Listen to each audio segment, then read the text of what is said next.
It's always interesting, isn't it? Well, it is for me, the dichotomy between I am a person of religion who makes religion my life and makes religion my role, and I am aspiring to the top job in the business of that religion. Now, I'm always interested in that because there is the thing about covetousness, there is the thing about pride, and that's not really conducive to wanting the top job, is it? And the kind of, I've had the top job thrust upon me, I've turned it down thrice if we want to get biblical, and now I find that I have to accept it.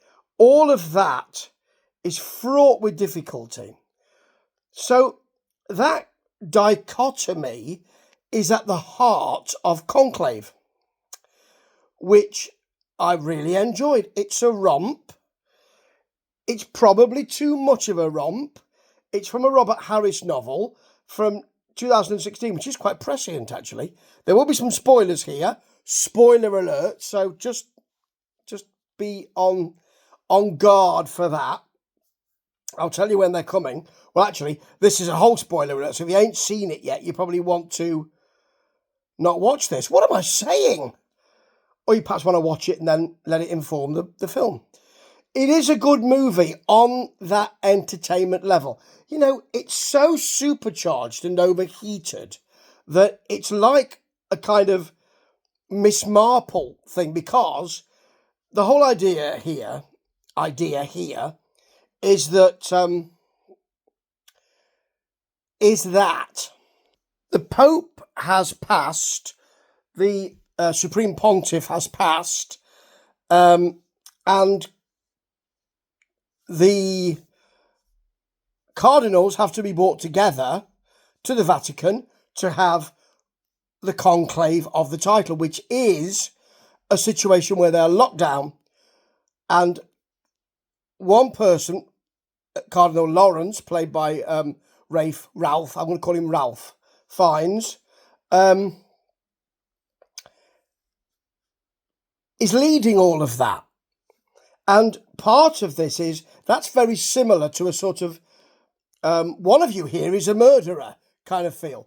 That's not the suggestion here, not that anybody's murdered the Pope, but that kind of rumour and counter-rumour, where they're all locked down and they can't go anywhere, is like sort of, I don't know, Evil Under the Sun, where you say you're all staying here in a sumptuous place and you know each other, but you don't really know each other, and you can't go anywhere, and one of you is a murderer. It's that kind of claustrophobic feel. There's also the ceremony, the pomp.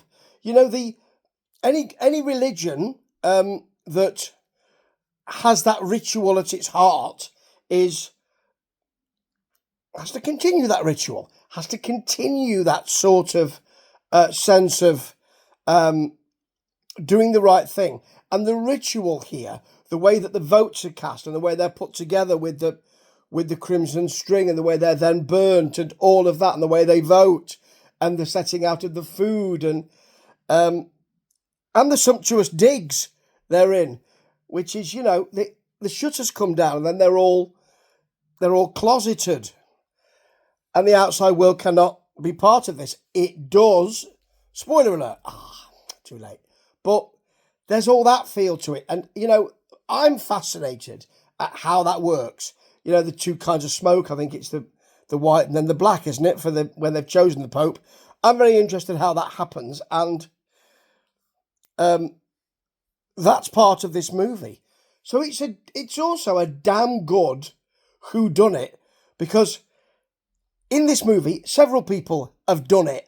The basic idea is that Cardinal Lawrence, I'm going to call him Friar Lawrence, but he's not. Cardinal Lawrence is someone who can be trusted. He was close to the Pope, but the last time they parted, it wasn't on good terms because he wanted to resign at his deanship and join another order because he's having problems with prayer. And the Pope told him, that's not happening, mate. didn't say it in those terms, I feel sure. But he is a moderate. He's a steady hand. He's the person who's been chosen to lead the conclave. He's a steady hand, and he's part of the moderate group that would like to see Cardinal Bellini, who is really diffident. Oh, if you insist, played by Stanley Tucci, with a real sense of purpose.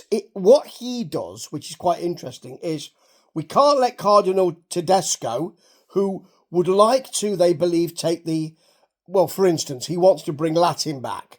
Let's bring it back so that we don't have all of these kind of different languages. And he refers to a cardinal from Africa who's in competition with him. So this is a competition winners thing, isn't it?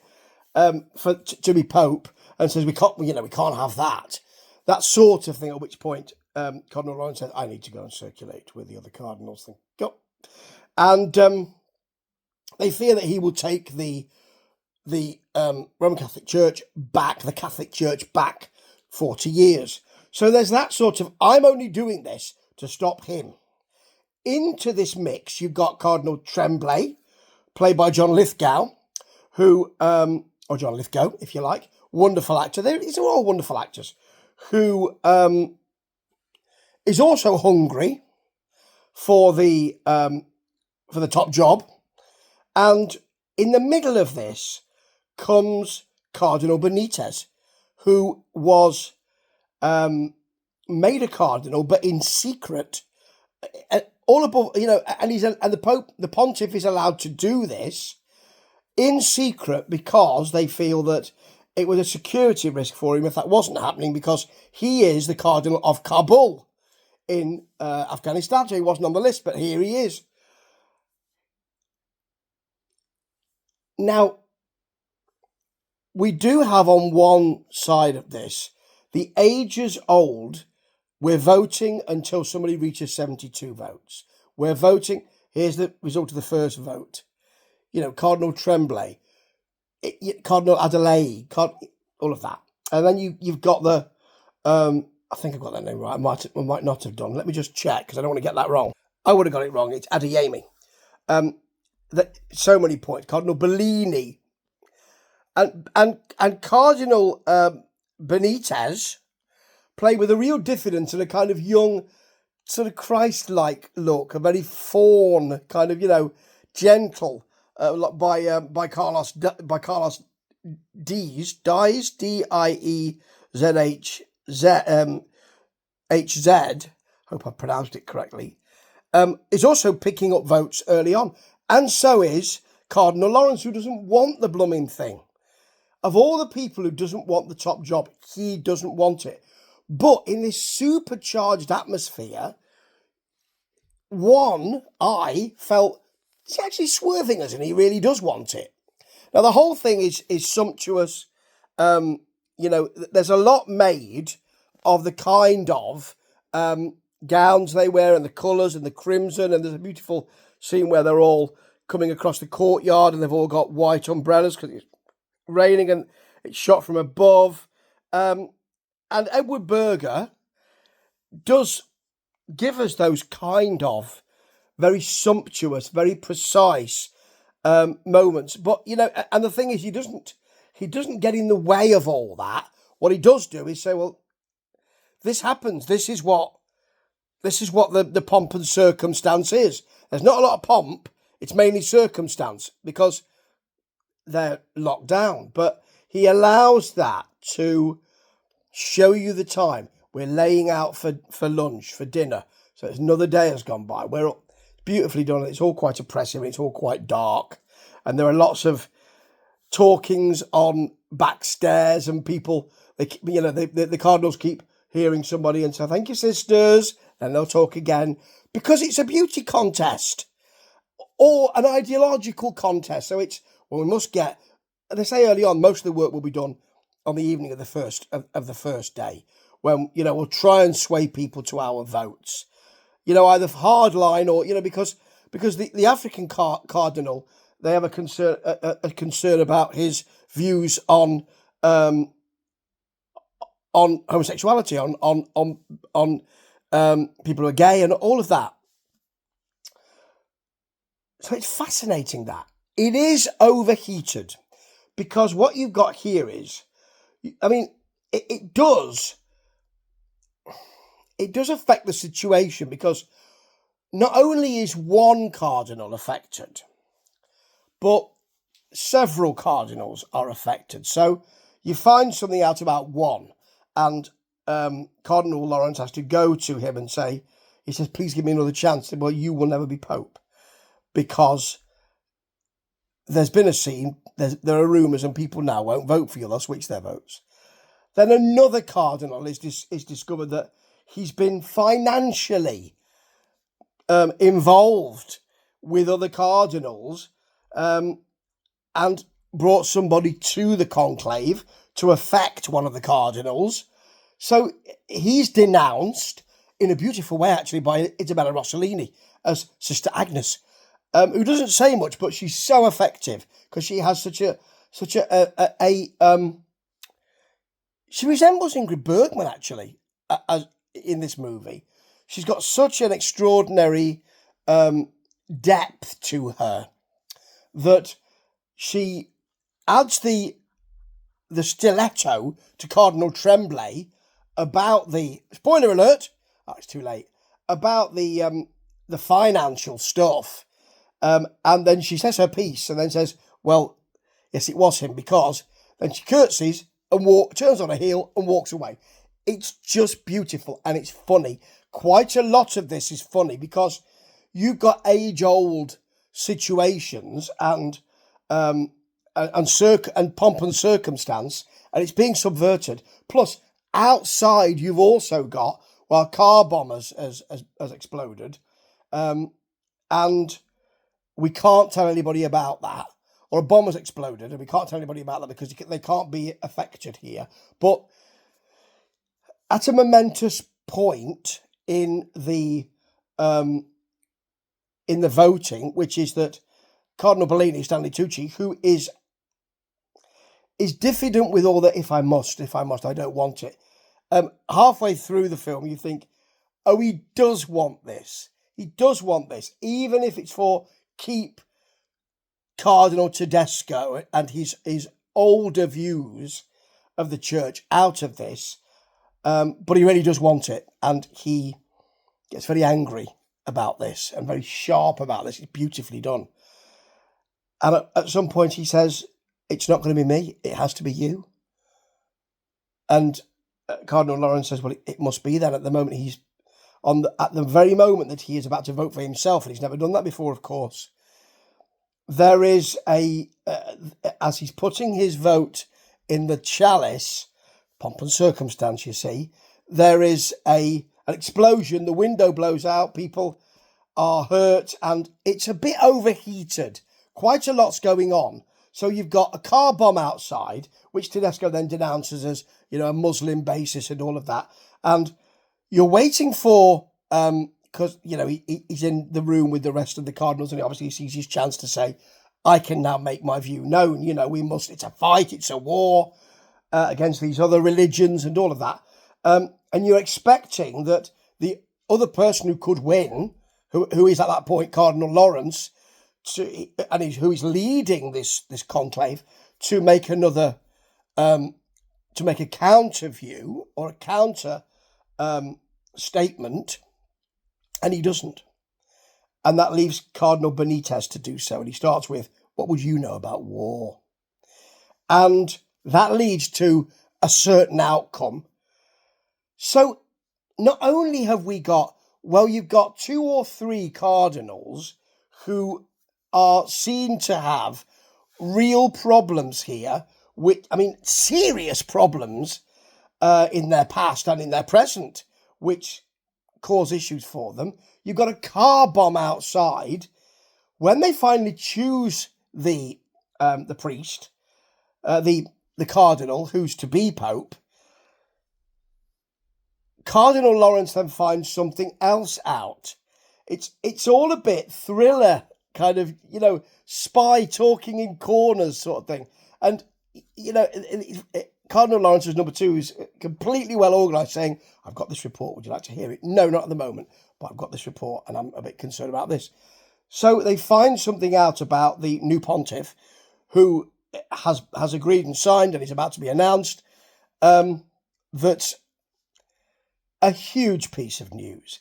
And actually, writing in 2016, Robert Harris, because I thought, are these two things been added for the screenplay?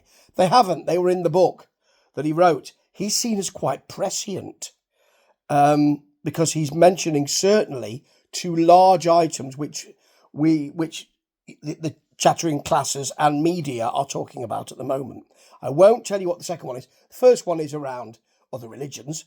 The second one I won't tell you about, because we are discussing that quite a lot in media and in culture at the moment. Culture and media go together these days, don't they? It's not about what do you think, it's about what do you feel. How do you feel? Culture and news and media together. Culture and media together. Sadly, in my view, because no one gets to talk about what they think. Anyway, it's all a bit overheated. It's a beautiful performance from Mr. Fiennes, a beautifully measured and very open and very patient and very lovely performance. There's a stiletto sharp performance from Stanley Tucci, who the difference between Cardinal Lawrence, who is not freshly shaved, and there's lots of close-ups of the lines on the face and all of that. It seems a bit fleshier than Stanley Tucci's Cardinal Bellini, who is freshly shaved and looking gym ready and honed and sharp. There's a lovely, and he does this so well actually, John Lithgoe. There's a lovely shithouse performance, to put it bluntly, from him as Cardinal Tremblay. It's lovely work, and generally there isn't a performance out of place. Actually, everyone does what they are supposed to do. I'm looking at one of the names that I'd not noted before. Isabella Rossellini, fabulous, as I've said, and we've got as I want to find out who is one of the cardinals here. It's Sergio Castellito. He's playing Cardinal Tedesco with a he's got a look of Elvis Costello about him. It's a bit disconcerting, but he's got a hail fellow well met, let's have some good times, food and drink stuff going on, with a fire and brimstone, but with a cuddly demeanour. It's beautifully done in that way, beautifully filmed with a very claustrophobic feel. And really, everything's there, and Mr. Berger doesn't get in the way of any of that in his direction. He allows that to play out, and that's beautifully done. It just seems a bit overheated. It just seems a bit like a Miss Marple or an Hercule Poirot and Agatha Christie. It just seems like your Christmas TV. And I'm sure this will be on next Christmas. Sure it will. But it is a heavyweight piece of work from all those actors. And there is a feeling that everything is very heavy. The decision they make is incredibly heavy. All of the pomp and circumstance, or the way it happens, very heavy. All of that weighs on the characters and weighs on the person looking. But there is, because of the bomb through a window, and then they see the light coming through the window and the wind and all of that, it's almost as if we're saying, well, look, this is as close to a Deus Ex Machina as you can get. And I don't really need that. That's the only issue I have with Conclave. It's a great, rip-snorting, rambunctious, but actually very slow-moving piece of work. I could just have done without that overheating, because it ain't needed. It's strong enough anyway. Ta-ta.